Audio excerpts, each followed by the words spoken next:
Hello guys, nandito nga pala kami sa Oman, sa may Salalah Water Park Resort yan.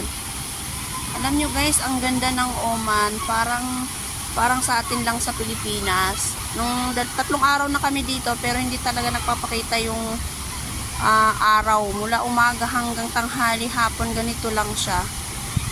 Yung parang tipong uulan, parang may bagyo, ganyan sa atin. Yung klima niya, pag tag-ulan parang sa atin sa Pilipinas. Pero mas malamig pa nga sa atin sa Pilipinas. Dito, normal lang siya.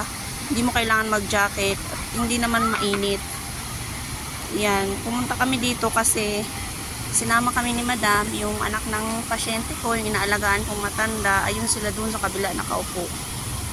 Alam nyo pa, guys, yung paglapag ko dito galing airport, naalala ko yung sa Pilipinas, yung last time na umuwi ako, yung tag-ulan sa atin. Ganun na ganitong talaga, yung tag-ulan talaga sa airport, ganun talaga.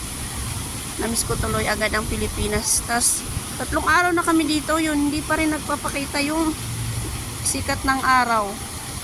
Tapos, ganito lang siya. Tapos, yung mga bahay dito, malalaki rin, parang sa Abu Dhabi din, ganyan, sa Dubai. Pero yung panahon, hindi talaga siya sumisikat yung araw. Ewan ko lang sa ibang araw, pero 3 araw na kami. Hindi talaga nagpapakita yung araw. Mula umaga hanggang hapon, tanghali, ganyan na siya. Oo. Tapos, maraming tumutubo ditong mga niyog. Yan, mga niyog yung mga yan. Mga pananim.